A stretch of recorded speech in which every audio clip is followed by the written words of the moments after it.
దేవునికి స్తోత్రం. హల్లెలూయా. Israel ministries అనే కార్యక్రమాన్ని వీక్షిస్తున్న మీ అందరికీ నా హృదయపూర్వకమైన వందన మరణాతలండి. మరి ఈ దినము చక్కని అంశం ద్వారా దేవుడు మనందరితో మాట్లాడడానికి ఇష్టపడుతూ ఉన్నారు. అందరూ కూడా శ్రద్ధగా ఈ దినం దేవుని వాక్యాన్ని విందాము. మరి ఈ దినం మన అంశం ఏంటంటే వేదంతో మొరపెట్టినటువంటి ఎబ్బేజు గారి గురించి మనం ఈ దినము కొన్ని విషయాల్ని ధ్యానించుకుందాం. మరి వాక్యంలోనికి వెళ్ళే ముందు చిన్న ప్రార్థన చేసుకుందాం. అందరూ కూడా కళ్ళు మూసుకుందాం. శరణుతుడా మహోన్నతుడా సకలాశీర్వాదమునకు కారణభూతుడైన మా ప్రియ పరలోకపు తండ్రి, నిలబడిన నాలో ఏ గొప్పతనం లేదు, ఏ మంచితనం లేదు నైనా. తండ్రి ప్రభా, ఈ నిలబడిన నాలోండి ప్రభా మీరే నీ బిడ్డలైన వారితో సూటిగా తేటగా మాట్లాడండి. వినే చెవులను పరిశీలించే హృదయాలు నీ బిడ్డలైన వారందరికీ దయచేయండి అయినా. తండ్రి, ఈ ప్రోగ్రాం వీక్షిస్తున్న నీ బిడ్డలందరితో తండ్రి స్వయంగా మీరే మాట్లాడి వాళ్ళ జీవితంలో గొప్ప కార్యాలు అద్భుతాలు జరిగించి మహిమ పొందుకోమని నజరేయుడైన యేసు నామములో వేడుకొనుచున్నాము మా పరమ తండ్రి. ఆమేన్, ఆమేన్. దేవునికి స్తోత్రం. హల్లెలూయా. మరి అందరూ బాగున్నారండి? ఈ దినము చక్కని దేవుడి వాక్యం ద్వారా ఈ దినం మనందరం కూడా దేవుడు మనల్ని బలపరచిపోతున్నారు. ఈ దినం మన అంశం ఏంటంటే వేదంతో మొరపెట్టినటువంటి ఎబ్బేజు గారి గురించి కొన్ని విషయాలు లేఖనాల్లో నుండి మనం ధ్యానిద్దాం. మరి దినవృత్తాంతములు మొదటి గ్రంథము 4వ అధ్యాయము 9వ వచనంలో ఇక్కడ దేవుని వాక్యం రాయబడి ఉంది. ఎబ్బేజు గారి గురించి చక్కని వాక్యం ఇక్కడ రాయబడి ఉంది. ఎబ్బేజు తన సహోదరుల కంటే ఘనము పొందినవాడై ఉండెను. వేదన పడి ఇతని కంటినని అతని తల్లి అతనికి ఎబ్బేజు అని పేరు పెట్టెను అని దేవుని వాక్యం సెలవిస్తూ ఉంది. మరి మనం చూసినట్లయితే ఈ దినవృత్తాంతముల గ్రంథంలో 9వ అధ్యాయము 10వ వచనంలో మనం చదువుకున్నప్పుడు ఎబ్బేజు గారి గురించి చక్కని వాక్యం రాయబడి ఉంది. ఏంటంటే ఎబ్బేజు గారు తన సహోదరులందరికంటే కూడా ఘనము పొందినవాడిగా మనకు కనిపిస్తూ ఉన్నారు. ఈ దినం మనం వాక్యంలో ధ్యానించుకోబోతున్నాం. ఏంటంటే ఎబ్బేజు గారు తన సహోదరులందరిలో కూడా మరి గొప్పగా ఆశీర్వదింపబడడానికి, ఆయన దీవించబడడానికి, ఒక గొప్ప స్థితిలో ఉండడానికి గల కారణాలు ఈ దినం మనం వాక్య లేఖనాల్లో నుండి ధ్యానించుకుందాం. మరి ఎబ్బేజు గారు ఎవరు అనేది మనం చూసినట్లయితే ఈ ఎబ్బేజు గారి యొక్క పేరుకి అర్థం ఏంటంటే వేదన పుత్రుడు అని అర్థము. ఎబ్బేజు అనగా వేదన. వేదన పడి ఇతని కంటినని ఇతని తల్లి అతనికి ఏమని పేరు పెట్టిందంట? ఎబ్బేజు అని పేరు పెట్టడం జరిగింది. మరి మనం చూసినట్లయితే ఈ లోకంలో మరి దేవుడు ఆనాడు హవ్వమ్మ గారికి చేసిన పాపానికి దేవుడు ఏం చేశారండి? ఒక పనిష్మెంట్ ఇచ్చారు. ఏంటంటే దేవుడు ప్రతి ఒక్కరికి కూడా చేసిన పాపాన్ని బట్టి దేవుడు వాళ్ళని శిక్షించారు. మరి ఈ యొక్క హవ్వమ్మ గారిని దేవుడు ఏమన్నాడంటే, నీవు ప్రసవ వేదనతో నువ్వు పిల్లల్ని కనాలి. మరి పిల్లల్ని కంటున్నప్పుడు ఎంత మహారాణి అయినా, ఎంత లేని వాళ్ళైనా సరే, ఎంత పేదవాళ్ళైనా సరే, మరి దాసి మొదలుకొని రాణి అయినా సరే, ఎవరైనా సరే మరి ప్రసవ వేదంతో ఏం చేయాలండి?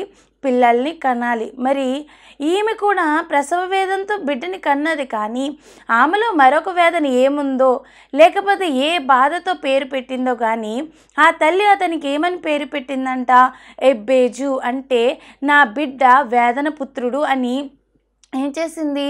పేరు పెట్టడం జరిగింది. మరి మనం చూసినట్లయితే ఈ లోకంలో ఏ తల్లైనా తన బిడ్డకి ఏం పేరు పెట్టుకుంటాయండి? మంచి పేర్లు పెట్టుకుంటారు కదా.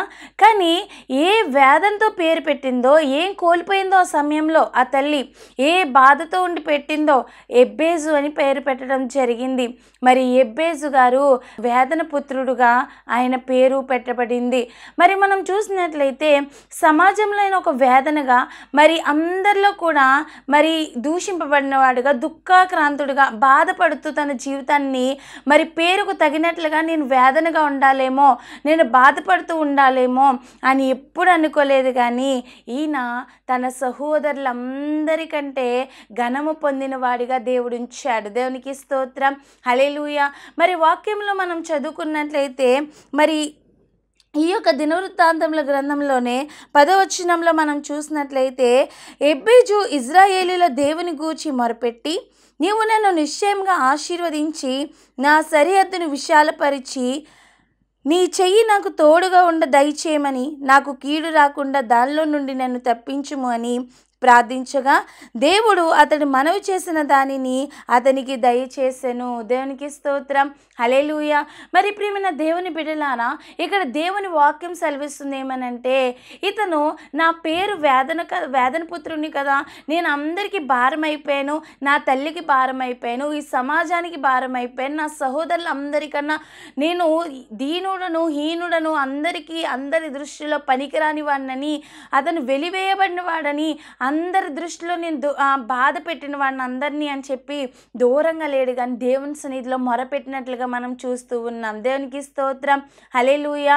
మరి మొట్టమొదటిగా హెబ్బేజు గారు తన సహోదరులందరికంటే కూడా ఘనము పొందడానికి గల కారణం ఏంటంటే, ఇతను ఇజ్రాయేలు దేవునికి మొరపెట్టినట్లుగా మనం చూస్తూ ఉన్నాం. మొట్టమొదటిగా మనం ఈ 10వ వచనంలోనే చదువుకున్నట్లయితే, హెబ్బేజు ఇజ్రాయేలీల దేవుని గూర్చి మొరపెట్టారు. దేవునికి స్తోత్రం. హల్లెలూయా. ఇజ్రాయేలు దేవునికి మొరపెట్టాడు. మన దేవుడు ఎటువంటి వాడంటే, అతను కునుకడు నిద్రపోడు అని దేవుని వాక్యం సెలవిస్తుంది. మరి మనల్ని కాపాడువాడు కునుకడు, ఆయన నిద్రపోడు. మన దేవుడు సర్వశక్తిమంతుడు. ఆ దేవునికి ఎప్పుడైతే హెబ్బేజు గారు ప్రార్థించారో, మొరపెట్టాడో, ఆ మొరని దేవుడు ఆలకించాడు. ఎక్కడైతే హీనుడుగా ఉన్నాడో, ఎక్కడైతే వేదనగా ఉన్నాడో, ఎక్కడైతే పనికి రానివాడిగా ఈ లోకం వెలివేసిందో, అక్కడే దేవుడు ఘనము పొందినవాడిగా హెబ్బేజు గారిని దేవుడు నిలబెట్టడం జరిగింది. ప్రియ దేవుని బిడ్డ, వాక్యం వింటున్న మీరు ఈ దినం ఎలా ఉన్నారు? మీ యొక్క జీవితంలో ఏం కోల్పోయారో, మరి మీ జీవితంలో ఏ కష్టంతో ఉన్నారో నాకైతే తెలియదు, కానీ మనం దేవునికి మొరపెట్టినప్పుడు దేవుడు మనకి సమాధానమినిచ్చే దేవుడు, మన జీవితంలో గొప్ప కార్యం చేసే దేవుడు మన యేసయ్య. దేవునికి స్తోత్రం. హల్లెలూయా. మన దేవుడు వాక్యం సెలవిస్తుంది. యెషయా గ్రంథం 55వ అధ్యాయం 6వ వచనంలో రాయబడి ఉంది, యెహోవా దొరుకు కాలమందు ఆయన వెదుకుడి, ఆయన సమీపంలో ఉండగానే ఆయన వేడుకోవాలని వాక్యం సెలవిస్తుంది. ఆయన దొరికే కాలంలో మనం ఉన్నాం కాబట్టి ఆయన మనం వేడుకోవాలి. కృపాకాలంలో మనం ఉన్నాం. ప్రభువా అని ఎక్కువ సమయము మనం దేవుని సన్నిధిలో గడిపే వారిగా ఉండాలి. మనం చూసినట్లయితే చాలా భయంకరమైన దినాల్లో ఉన్నాం, చాలా దుర్దినాల్లో ఉన్నాం, అపాయకరమైన దినాల్లో ఉన్నాం. దేవుని వాక్యం ఈ విధంగా రాయబడి ఉంది, మరి దుర్దినాల్లో మీరున్నారు, సమయమును పోనీయక సద్వినియోగం చేసుకోనని దేవుని లేఖనాలు రాయబడి ఉన్నాయి. ఈరోజు దేవుని సన్నిధిలో ఎంత గడిపితే, ఎంతగా మనం మొరపెడితే అంత దీవెనలు మనం చూడగలుగుతాం, అంత గొప్ప కార్యాన్ని మనం చూడగలుగుతాం.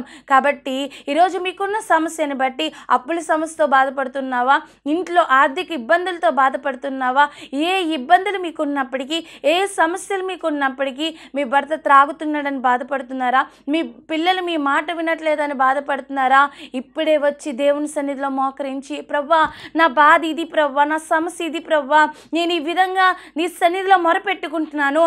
ఆనాడు హెబ్బేజు గారి మొరను ఆలకించిన దేవుడువు, హెబ్బేజు గారిని తన సహోదరులందరికంటే ఘనము పొందిన వాడిగా నిలబెట్టిన దేవుడువు, తన తల్లిని వేదన పుత్రుడురా, నువ్వు మాకు దుఃఖమును పుట్టించిన వాడురా, ఈ సమాజంలో నువ్వు దుఃఖపుత్రుడివి అని అనేక మంది వెలివేసినప్పటికీ వేదనతో తన జీవితాన్ని ముగించుకోలేదు. కానీ వేదన పుత్రుడైన హెబ్బేజు గారు దేవుని సన్నిధిలో మొరపెట్టి ఆ వేదన పుత్రుడే ఇప్పుడు తన సహోదరులందరికంటే కూడా ఘనము పొందిన వాడిగా ఉన్నాడు. ఈరోజు వాక్యం వింటున్న ప్రియ దేవుని బిడ్డ, మీరు కూడా దేవుని సన్నిధిలో మొరపెట్టండి. మన దేవుడు నిజమైన దేవుడు, నిజముగా మొరపెట్టు వారందరికైనా సమీపముగా ఉన్న దేవుడు. నిజముగా ఈ యొక్క హెబ్బేజు గారు మొరపెట్టారు, హెబ్బేజు గారి మొరని దేవుడు ఆలకించి ఉన్నారు. ఈరోజు మీరు కూడా ఏ సమస్యతో బాధపడుతున్నారో దేవుని సన్నిధిలో మనం అందరం కూడా మొరపెట్టే వారిగా ఉండాలి. దేవునికి స్తోత్రం. హల్లెలూయా. మరి మొట్టమొదటిగా మనం చూసాం ఏంటంటే, హెబ్బేజు గారు ఇజ్రాయేలు దేవునికి మొరపెట్టినట్లుగా మనం చూసాం. ఈరోజు మీకున్న సమస్యను బట్టి కూడా మీరు కూడా దేవునికి మొరపెట్టినప్పుడు దేవుడు మనకి తప్పకుండా ఆయన జవాబిచ్చేటువంటి దేవుడై ఉన్నారు. దేవునికి స్తోత్రం. హల్లెలూయా. మరి మన వాక్యంలో చూసినట్లయితే, నాకు మొరపెట్టుము నేను నీకు ఉత్తరం ఇచ్చేదను, మీరు గ్రహింపలేని గూఢమైన సంగతులు కూడా మన దేవుడు మనకి మనకి తెలియజేస్తానని చెప్తూ ఉన్నారు. మనం దేవునికి మొరపెట్టాలి. మొరపెట్టినప్పుడు దేవుడు తప్పకుండా మనకు ఉత్తరం ఇచ్చేటువంటి దేవుడై ఉన్నారు. ఆనాడు ఎబ్బేజు గారికి దేవుడు ఉత్తరం ఇచ్చి దేవుడు తన సహోదరుల కంటే గొప్పగా హెచ్చించి గొప్ప చేసినట్లుగా ఈ దినము దేవుడు మిమ్మల్ని కూడా ఆశీర్వదించడానికి సిద్ధంగా ఉన్నారు. మరి రెండవదిగా మనం చూసినట్లయితే ఈ ఎబ్బేజు గారి జీవితంలో ఎబ్బేజు గారు ప్రార్థించారేమనంటే, దేవా నువ్వు నన్ను ఆశీర్వదించమని. రెండవదిగా మనం వాక్యంలో చదువుకున్నట్లయితే ఎబ్బేజు నువ్వు నన్ను నిశ్చయంగా ఆశీర్వదించమని కోరాడు. దేవునికి స్తోత్రం, హల్లెలూయా. మరి ఎబ్బేజు గారు ఏమని ప్రార్థించారంటే, దేవా నువ్వు నన్ను నిశ్చయంగా ఆశీర్వదించు ప్రభా.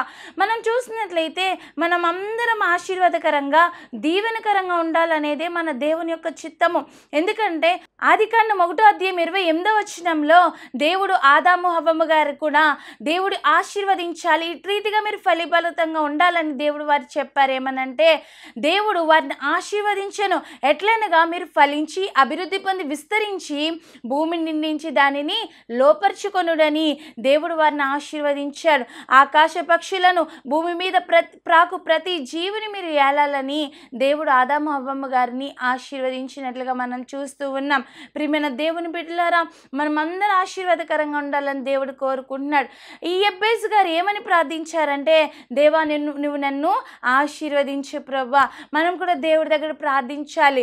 దేవుడిచ్చే ఆశీర్వాదం గొప్పదండి. ఈ లోకంలో మనం ఎంత సంపాదించినా అది వ్యర్థమే. దేవా నువ్వు నన్ను ఆశీర్వదించు ప్రభా. నేను తెచ్చిన కొంచెం సంపాదనలోనే ఏ వడ్డీలకి వెళ్ళకుండా, ఏ హాస్పిటల్కి వెళ్ళకుండా, ఏ ఇబ్బందులు మా ఇంట్లో రాకుండా నువ్వు మమ్మల్ని ఆశీర్వాదకరంగా ఉంచినైనా ఎప్పుడు మా చేతులు ఎవరిని అడిగే వారిగా ఉండకూడదు, అనేక మంది పెట్టే చేతులుగా మా చేతుల్ని దీవించు ప్రవ్వా. ఫలభరితంగా నా జీవితం ఉండాలి, ఆశీర్వాదకరంగా మా కుటుంబం ఉండాలి అని మనం ప్రార్థించాలి. మరి దేవుని వాక్యం రాయబడి ఉంది, దావీదు గారు ఆశీర్వదింపబడ్డారు, అలాగే ఇస్సాకు గారు ఆశీర్వదింపబడ్డారు, అబ్రహాము గారు ఆశీర్వదింపబడ్డారు. ఈరోజు మనల్ని కూడా దేవుడు ఆశీర్వదించడానికి ఇష్టపడుతున్నారు. ఎబ్బేజు గారు కూడా వేదన పుత్రుడైన ఎబ్బేజు గారిని దేవుడు తన సహోదరులందరికంటే కూడా గొప్పగా ఉంచారు, ఆశీర్వాదకరంగా ఉంచారు. ఈరోజు వాక్యం వింటున్న ప్రియమైన దేవుని బిడ్డలారా, దేవుణ్ణి అడగండి. ఏమనంటే, ప్రభువా నిశ్చయంగా నువ్వు నన్ను ఆశీర్వదించు ప్రభువా. యాకోబు గారు ప్రార్థన చేశారు, ప్రభువా ఇప్పుడే నువ్వు నన్ను ఆశీర్వదించాలి, నువ్వు ఆశీర్వదిస్తేనే కానీ నేను నిన్ను విడిచిపెట్టను ప్రభువా అని. ప్రియమైన దేవుని బిడ్డలారా, మనం దేవుణ్ణి అడగాలి, దేవా నువ్వు నన్ను ఆశీర్వదించు ప్రభువా.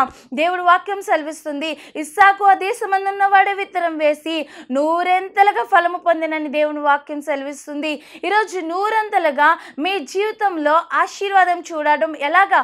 మీరు తెస్తున్న కొంచెం సంపాదనలో మరి దేవుడు ఎంత ఆశీర్వాదకరంగా ఉంచాలంటే మరి ఎలా జరుగుతుంది అంటే, దేవుడి ఆశీర్వాదం మనం కోరుకున్నప్పుడు జరుగుతుంది. దేవునికి స్తోత్రం, హల్లెలూయా. నిజముగా మన దేవునికి మొరపెట్టినప్పుడు సమీపముగా ఉన్న దేవుడు మన దేవుడు మనకి ప్రత్యుత్తరం ఇచ్చేటువంటి దేవుడై ఉన్నారు. దేవునికి స్తోత్రం, హల్లెలూయా. మీరు ఈ మాటని నమ్మినట్లయితే ఇప్పుడే దేవుని సన్నిధిలో మనం ఏం చేయాలంటే, మనకున్న సమస్యలన్నీ మనం మొరపెట్టి ఆయనకి చెప్పినప్పుడు నిజంగా మన దేవుడు మనకు ఉత్తరం ఇచ్చేటువంటి దేవుడై ఉన్నాడు. అలాగే రెండవదిగా, నిశ్చయముగా నువ్వు నన్ను ఆశీర్వదించు ప్రభా అని ఈ యొక్క ఎబ్బేజు గారు దేవుని సన్నిధిలో మొరపెట్టారు.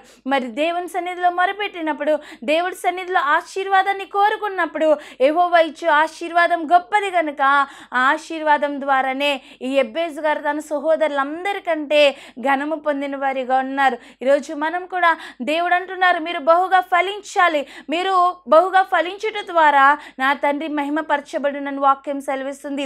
మనం బహుగా ఫలిస్తేనే మన దేవునికి సంతోషం. కాబట్టి మనం అందరూ ఆశీర్వాదకరంగా ఉండాలి. ఆ ఆశీర్వాదం ఎలా వస్తుందంటే దేవుని యొద్ద నుండే వస్తుంది. ఎబ్బేజు గారు ఎలా అయితే దేవుని సన్నిధిలో ఆశీర్వాదాన్ని కోరుకున్నారో, దేవా నువ్వు నన్ను నిశ్చయంగా ఆశీర్వదించు ప్రభా, అనేక మందికి దీవెనకరంగా నేను ఉండాలి, అనేక మందికి ఆశీర్వాదకరంగా నేను ఉండాలి, అనేక మంది పెట్టేవారిగా నేను ఉండాలని మీరు దేవుని సన్నిధిలో ఆయన ఆశీర్వాదాన్ని కోరుకునే వారిగా ఉండాలి. అలాగే మూడవదిగా ఈ ఎబ్బేజు గారు చేసిన ప్రార్థన ఏంటంటే, ఎబ్బేజు గారు అడుగుతున్నారు, దేవా నీవు నా సరిహద్దులను విశాలపరచమని ప్రార్థించారు. దేవునికి స్తోత్రం, హల్లెలూయా. ఎబ్బేజు గారు ఏమని ప్రార్థించారండి? ఎబ్బేజు గారు అడుగుతున్నారు, నీవు నా సరిహద్దులు విశాలపరచు ప్రభువా అని. ఎబ్బేజు గారు మూడవదిగా నా సరిహద్దులు విశాలపరచమని ప్రార్థించాడు. మొట్టమొదటిగా నిజమైన దేవునికి మొరపెట్టాడు. రెండవదిగా నన్ను నిశ్చయంగా ఆశీర్వదించమని కోరాడు. మూడవదిగా దేవా నా సరిహద్దులు విశాలపరచమని ప్రార్థించాడు. ఈరోజు మనం కూడా ప్రార్థించాలి, దేవా నా సరిహద్దులు విశాలపరచు ప్రభువా. మీరు చిన్ని జాబ్ చేస్తున్నారేమో, ప్రభువా నన్ను మరింత శ్రేష్టమైన కంపెనీలో మంచి చక్కని ఆపర్చునిటీ నాకు ఇవ్వి ప్రభువా, చక్కని జాబ్ని చక్కని సామర్థ్యతని నాకు ఇవ్వి ప్రభువా. మీరు చిన్న వ్యాపారం మొదలు పెట్టారేమో, ప్రభువా దీన్ని అంతకంతకు వృద్ధిలోకి తీసుకెళ్ళండి ప్రభువా. నా సరిహద్దులు విశాలపరచు ప్రభువా అని ప్రార్థించాలి.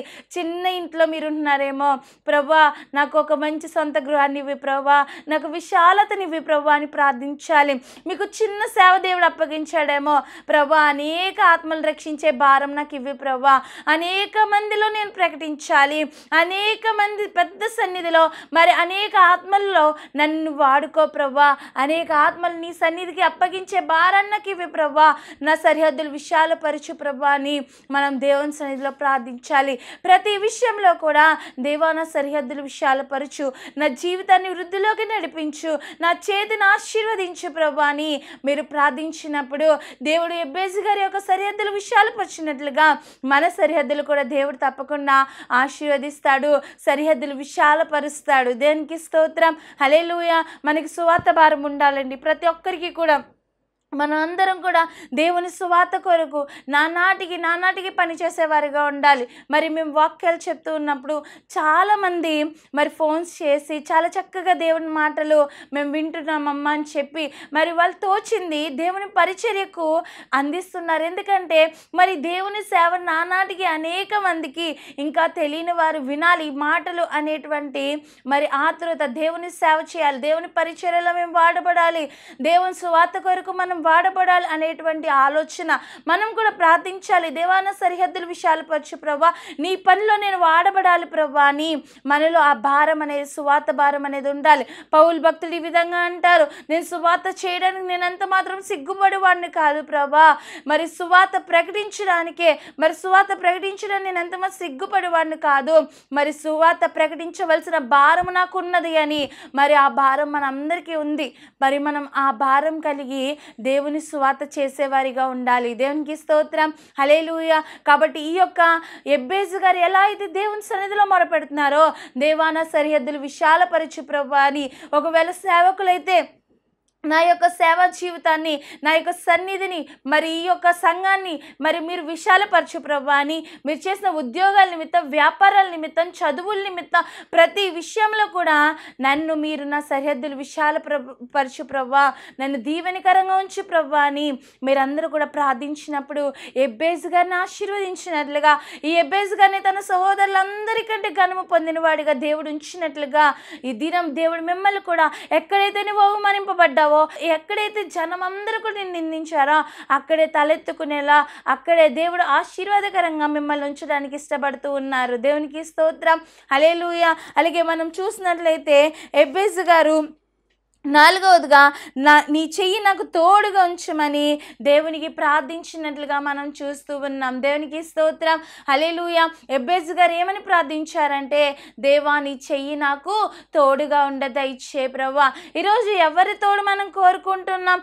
దేవుని సహాయం కోరుకోవట్లేదు చాలామంది, దేవుని తోడు కోరుకోవట్లేదు. నా భర్త నాతో ఉన్నాడు కదా, నాకు చాలు అనుకుంటున్నారు. లేకపోతే నా పిల్లలు నాకు ఉన్నారు కదా, నాకు చాలు అనుకుంటున్నారు. లేకపోతే నా వెనకాల నా బ్యాక్గ్రౌండ్ గొప్పది కదా, నాకు చాలు అనుకుంటున్నారు. కానీ ఈ లోకంలో ఎవరితోడు శాశ్వతం కాదు. భార్య భర్తతో మరి జీవితాంతం ఉండరు, మరి తల్లిదండ్రులు పిల్లలతో శాశ్వత కాలం ఉండరు. కానీ దేవుడు శాశ్వత కాలం మనతో ఉండేటువంటి దేవుడు. మన దేవుని యొక్క తోడు కోరుకోవాలి. ఎబ్బేజు గారు తన తల్లి తోడు కానీ, తన తండ్రి తోడు కానీ, తన సమాజం తోడు కోరుకున్నట్లుగా బైబిల్లో రాయబడి లేదు. ఆయన దేవుని తోడు కోరుకున్నారు. దేవునికి స్తోత్రం, హల్లెలూయా. ఇజ్రాయేల్ ప్రజల్ని అంత చక్కగా నడిపించిన మోషే గారు అడుగుతున్నారు, దేవా నీ సన్నిధి తోడుగా ఉంచు ప్రభా.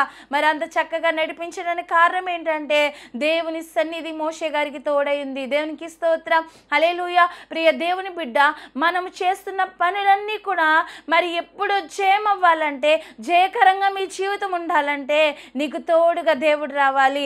మీరు ప్రయాణం చేసి క్షేమంగా ఇంటికి క్షేమంగా రావాలి అని అంటే దేవుడు తోడుగా మనకు ఉండాలి. ప్రతి విషయంలో దేవుని తోడు మనం కోరుకోవాలి. మనం చాలా న్యూస్లు వింటున్నాం. ఉదయం లేచినప్పటి నుంచి సాయంత్రం వరకు వాళ్ళు మరణించారు, వీళ్ళు మరణించారు, మరి ఇలాగా స్త్రీలకి అన్యాయంగా ఇలా జరుగుతున్నాయి. అనేకమైనటువంటి మరి అత్యాచారాలు, మరి అనేకమైనటువంటి మరి సమస్యలు మన ఈ లోకంలో చాలా వింటున్నాము. మరి అనేక మంది చనిపోతున్నారు, అనేక మంది మన కళ్ళ ముందు బలవంతులు చనిపోతున్నారు, ధనవంతులు చనిపోతున్నారు, అనేకమైన వార్తలు మనం వింటున్నాం. మరి ఈ సమయంలో మనం ఏం చేయాలంటే, ప్రభువా నా దగ్గర ధనం లేదు, నా ప్రాణాన్ని నేను కాపాడుకోలేను, నా యొక్క కుటుంబాన్ని నేను కాపాడుకోలేను, కానీ దేవా నా కుటుంబానికి, నా సమాజానికి నీవు తోడుగా ఉండండి ప్రభా. ఈ బిడ్డలందరికీ మీరు తోడుగా ఉండండి అయ్యా. ప్రతి యవ్వన బిడ్డకి మీరు తోడుగా ఉండండి అయ్యా. ఈరోజు చాలామంది బండిల మీద ప్రయాణం చేస్తున్నారు, మరి యవ్వనస్తులు చాలా స్పీడ్గా డ్రైవ్ చేస్తున్నారు. మరి వాళ్ళందరి కొరకు మనం ప్రార్థన చేయాలి. నీ తోడు మాకు కావాలి ప్రభా అని ఎబ్బేజు గారు ప్రార్థన చేశారు. ఎబ్బేజు గారు దేవా నీ తోడు నాకు కావాలి ప్రభా అని ప్రార్థించారు. దేవునికి స్తోత్రం, హల్లెలూయా. దావీదు గారు అంటారు, మరి ఆయన సమస్యలో ఉన్నప్పుడు కూడా దావీదు గారు అంటారు, నీ కృప నాకు తోడుగా ఉంచు ప్రభా, నీ కృప నాకు తోడుగా ఉంది ప్రభా మరి అని చెప్పడం జరుగుతుంది. మరి దావీదు గారు మరి సౌలు అంతగా ఆయన్ని తరుముతున్నప్పటికీ కూడా ఈ దావీదు గారు చక్కగా మరి దేవుని తోడు కోరుకుని మరి ధైర్యం కలిగి ఉన్నారు. దేవునికి స్తోత్రం, హల్లెలూయా. ఈరోజు మనం కూడా దేవుని తోడు మనం కోరుకోవాలి. దేవుని తోడు కోరుకున్నప్పుడు దేవుడు మనకి అన్ని విధాలుగా తప్పకుండా ఆయన సహాయం చేసేటువంటి దేవుడై ఉన్నారు. దేవునికి స్తోత్రం, హల్లెలూయా. ఐదవదిగా మనం చూసినట్లయితే ఎబ్బేజు గారు మరి కీడు రాకుండా దానిలో నుండి నన్ను తప్పించమని ప్రార్థించాడు. దేవునికి స్తోత్రం, హల్లెలూయా. ఈరోజు దేవుడు కూడా శిష్యులైన వారితో అదే చెప్తున్నారు, శోధనలో ప్రవేశింపకుండానట్లు మెలకువ కలిగి మీరు ప్రార్థన చేయమని. ఈరోజు ఏ కీడులో మనం పడకుండా ముందే ఈ యొక్క ఎబ్బేజు గారి వలె అటువంటి ప్రార్థన మనం చెయ్యాలి. ఎబ్బేజు గారు అడుగుతున్నారు, కీడు రాకుండా దానిలో నుండి నన్ను తప్పించు ప్రభు అని. అటువంటి ప్రార్థన అనుభవంలోకి మనం వెళ్తున్నామా? అయ్యో ఈ సమస్య వచ్చిన తర్వాత మోకరించి ఈ సమస్య కొరకు మనం ప్రార్థన చేయడం కాదు, కానీ యేసయ్యా ఈ బలహీనత నాకు రాకుండానే నువ్వు నాకు స్వస్థతివి ప్రభా, నాకు మంచి బలమునివ్వి ప్రభా, నాకు ఈ యొక్క ఆర్థిక సమస్య రాకముందే నా కుటుంబంలో గొప్ప కార్యం జరిగించు ప్రభా, ఎటువంటి ఇబ్బందులు నేను చూడకముందే ఈ ప్రార్థన ద్వారా మాకు జయమునివ్వి ప్రభా అని, కీడు రాకుండా దానిలో నుండి నన్ను తప్పించు ప్రభా అని, ఆ కీడు నేను చూడకుండానే మరి మెలకువ కలిగి మీరు ప్రార్థించే అనుభవంలో, ఆ కీడు మనం చూడకుండానే మెలకువ కలిగి ప్రార్థించే అనుభవంలో మనం అందరం కూడా ఉండాలి. ఎబ్బేజు గారు ప్రార్థిస్తున్నారు, ఏ కీడు నాకు రాకుండా నువ్వు నన్ను దానిలో నుండి తప్పించు ప్రభా అని. అటు రీతిగా మనం ప్రార్థించిన వారిగా ఉండాలి. అప్పుడు ఏ కీడు మనం చూడకుండా మరి గొప్ప దేవుని కార్యాలు మనం చూడగలుగుతాం. దేవునికి స్తోత్రం, హల్లెలూయా. అలాగే ఆరోదిగా మనం చూసినట్లయితే ఎబ్బేజు గారు తనకు పేరుకు తగినట్లుగా మరి వేదనతో, ప్రసవ వేదనతో ప్రార్థించారు. దేవునికి స్తోత్రం, హల్లెలూయా. అతను ఎలా ప్రార్థించారండి? ప్రసవ వేదనతో ప్రార్థించారు. మరి ఎబ్బేజు గారు పేరుకు అర్థం నేను చెప్పాను, వేదన పుత్రుడు అని. వేదనతో, ప్రసవ వేదనతో ఆయన దేవుని సన్నిధిలో ప్రార్థించినట్లుగా మనం చూస్తూ ఉన్నాం. ఎంత చక్కగా ప్రార్థన చేశాడో చూడండి.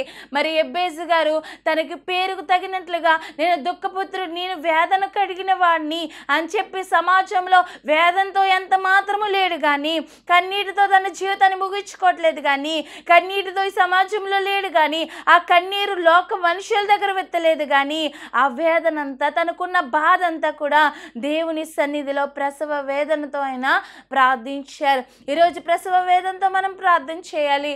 మీ కుటుంబం దేవుని సన్నిధిలో ఉండట్లేదా? మనం ప్రసవ వేదనతో ప్రార్థన చేయాలి. ప్రభా రేపొద్దున నేను ఒక్కదాన్ని పరలోకంలో ఉంటే అది నీకు ఇష్టం కాదు నాయనా. నా భర్త, నా పిల్లలు నీ మందిరంలో ఉండాలి, నా భార్య, నీ బిడ్డలు, నా బిడ్డలు నీ సన్నిధిలో ఉండాలి, నా తల్లిదండ్రులు నీ మందిరంలో ఉండాలి, నా బంధువులు నీ మందిరంలో ఉండాలి ప్రభా అనే ప్రసవ వేదన మనకు ఉండాలి. ఎంతోమంది యవనస్తులు ప్రభా భయంకరంగా విచ్చలవిడిగా డ్రగ్స్ తీసుకుని అనేక మంది నశించిపోతున్నారు. ఆ ప్రసవ వేదన వాళ్ళ నీ బిడ్డలు కాకపోవచ్చు, కానీ దేవుడు మనకిచ్చిన ఆత్మల భారం బట్టి ప్రసవ వేదనతో దేవుని సన్నిధిలో మనము ప్రార్థించినప్పుడు దేవుడు తప్పకుండా మన జీవితంలో గొప్ప కార్యం అనేది జరిగిస్తాడు. దేవునికి స్తోత్రం. హల్లెలూయా. ఈరోజు ప్రసవ వేదంతో దేవుని సన్నిధిలో నశించిపోతున్న ఆత్మల కొరకు భారం కలిగి దేవుని సన్నిధిలో మనం ప్రార్థించే వారిగా ఉండాలి. మన దేశం కొరకు, నాయకుల కొరకు, అధికారుల కొరకు మరి అనేక చోట్ల వరదలు వచ్చి అనేక మంది మరి నశించిపోతున్నారు. చిన్న చిన్న పిల్లలు ఉన్నారు. మరి అనేక మంది కొరకు భారం కలిగి మనం అందరం కూడా ప్రార్థన చేసేవారిగా ఉండాలి. దేవునికి స్తోత్రం. హల్లెలూయా. ఆ ప్రసవ వేదనతో, కన్నీటితో, వేదనతో దేవుని సన్నిధిలో మనం మొరపెట్టినప్పుడు దేవుడు గొప్ప కార్యం మన జీవితంలో జరిగిస్తారు. 7వదిగా మనం చూసినట్లయితే ఎబ్బేజు గారు తన తండ్రి అయిన దేవునికి మనవి చేసినట్లుగా మనం చూస్తూ ఉన్నాం. ఈరోజు మనం కూడా దేవునికి మనవి చేయాలి. ఈ లోకంలో ఎవ్వరికి మనం సమస్యలు చెప్పుకోకూడదు, కానీ మన దేవునికి మనం మనవులు చెప్పాలి. మనం దేవునికి మనవి చేసినప్పుడు దేవుడు మనందరికీ తప్పకుండా గొప్ప కార్యం చేసేటువంటి దేవుడై ఉన్నారు. దేవునికి స్తోత్రం. హల్లెలూయా. మరి దేవునికి మనవి చేసినప్పుడు, ఒక్క నరుడు ప్రార్థించినప్పుడు, మరి మనవి చేసినప్పుడు దేవుడు ఏలియా గారి ప్రార్థన ఆలకించి 3.5 సంవత్సరాలు వర్షం కురవకుండా మళ్ళీ అదే నరుడు దేవునికి మనవి చేసినప్పుడు మళ్ళీ వర్షంని కురిపించిన దేవుడు. దానియేలు గారు ప్రార్థన చేయగా సింహాల నోలను మూయించినటువంటి దేవుడు. యెహోషువ గారు ప్రార్థన ఆలకించి సూర్యచంద్రులను ఆపినటువంటి దేవుడు ఈ దినము మీ మనవి ఆలకించడానికి ఆయన సిద్ధంగా ఉన్నారు. ఏంటి మీ మనవి? ఎవ్వరికి చెప్పొద్దు. ఇరుగు పొరుగు వారికి చెప్పడం వల్ల నిన్ను తక్కువగా చూస్తారు. నీ సమస్య ఇంకా 10 మందికి చెప్పి నేను హేళన చేస్తారు. కానీ ఈరోజు మీకు ఉన్నటువంటి సమస్య, మీ మనవులన్నీ కూడా మన దేవునికి చెప్పండి. ఈ ఎబ్బేజు గారు తన మనవి ఎవరికి చెప్పారంటే తండ్రి అయిన దేవునికి చెప్పాడు. మరి మన తండ్రి, మన యేసయ్య అబ్బా తండ్రి అని పిలవాలంట. మన తండ్రికి మన సమస్య చెప్పుకున్నప్పుడు ఆయన తీర్చేటువంటి దేవుడు, మన సమస్యకు ప్రత్యుత్తరం ఇచ్చేటువంటి దేవుడై ఉన్నారు. ఈరోజు ప్రభువా ఆ భక్తులు చేసిన ప్రార్థన ఆలకించిన దేవుడు. దావీదు గారి ప్రార్థన, అబ్రహాము గారి ప్రార్థన, ఇస్సాకు గారి ప్రార్థన, అలాగే అన్నమ్మ గారి ప్రార్థన, మూయబడిన గర్భాలు సహితం తెరిచినటువంటి దేవుడు నాయనా. ఈ దినం నేను ప్రార్థిస్తున్నాను. చనిపోయిన లాజర్ని కూడా నువ్వు బ్రతికించిన దేవుడు. నా దేవునికి అసాధ్యమైందంటే ఏది లేదు, అన్నీ సాధ్యమే. కాబట్టి అటువంటి మనవి మనం చేయాలి. దేవునికి మనవి చేసినప్పుడు ఆయన తప్పకుండా మీ జీవితంలో గొప్ప కార్యం చేయడానికి ఈ దినం సిద్ధంగా ఉన్నారు. ఏ సమస్య నీకుందో ఆ సమస్య మన దేవునికి చెప్పినప్పుడు తప్పకుండా కార్యం చేస్తాడు. ఎబ్బేజు గారు తన సహోదరులందరికంటే ఘనము పొందిన వాడికి ఉండడానికి గల కారణాలు ఈ దినం మనం చెప్పుకున్నాము. ఇటుగా ఎబ్బేజు గారి వలె నువ్వు కూడా ప్రార్థించినప్పుడు, ఇజ్రాయేల్ దేవునికి మొరపెట్టినప్పుడు, నన్ను ఆశీర్వదించు ప్రభువా అని మొరపెట్టినప్పుడు, ఏ కీడు రాకుండా నన్ను తప్పించు ప్రభువా అని మొరపెట్టినప్పుడు, నీ చెయ్యి నాకు తోడుగా ఉండ దయచేయ ప్రభు అని ప్రార్థించినప్పుడు, ఆయనకి మాత్రమే నువ్వు మనవులు చేసినప్పుడు దేవుడు ప్రసవ వేదంతో నువ్వు పెట్టిన మొర ఆలకించడానికి ఆయన సిద్ధంగా ఉన్నారు. ఆనాడు హెబ్బేజు గారిని, వేదన పుత్రుడైన హెబ్బేజు గారిని తన సహోదరులందరికంటే కూడా ఘనము పొందిన వాడికి ఉంచినట్లుగా ఈ దినం మిమ్మల్ని ఆశీర్వదించడానికి ఆయన సిద్ధంగా ఉన్నారు. ఈరోజు ఏ వేదంతో ఉన్నావో, ఏ దుఃఖంతో ఉన్నావో, సమాజంలో భారముగా ఉన్నావో, దేవుడు నిన్ను ఆశీర్వదించడానికి ఆయన సిద్ధంగా ఉన్నారు. కాబట్టి దేవుని సన్నిధిలో ప్రార్థించండి. ఈ కొద్ది మాటలు దేవుడు మనందరి వినికుల్లో దీవించును గాక. Amen. Praise the lord. Israel ministries అనే కార్యక్రమాన్ని వీక్షిస్తున్న మీ అందరికీ నా హృదయపూర్వకమైన వందన మరణాతలండి. ఈ వర్తమానాలు మీ అందరికీ ఆశీర్వాదకరంగా ఉన్నట్లయితే ప్రార్థించండి. అలాగే దేవుడు మీకు ప్రేరేపించినట్లయితే మరి కింద కనిపిస్తున్న స్క్రీన్ మీద కనిపిస్తున్న ఫోన్పే నెంబర్, గూగుల్ పే నెంబర్కి మీరు మీ సహకారాన్ని అందించండి. మరి ఎందుకంటే ప్రతి దినము కూడా మీ ముందుకు రావాలనే ఆశ, ప్రతి దినము కూడా వాక్యం చెప్పాలని ఆశ కలిగి ఉన్నాము. మరి మీ సహకారాన్ని అందిస్తారని కోరుతున్నాము. ఈ కొద్ది మాటలు దేవుడు దీవించును గాక. మిమ్మల్ని, మీ కుటుంబాన్ని దేవుడు సమృద్ధిగా ఆశీర్వదించి దీవించును గాక. ఆమేన్. అందరికీ ప్రైజ్ ది లార్డ్.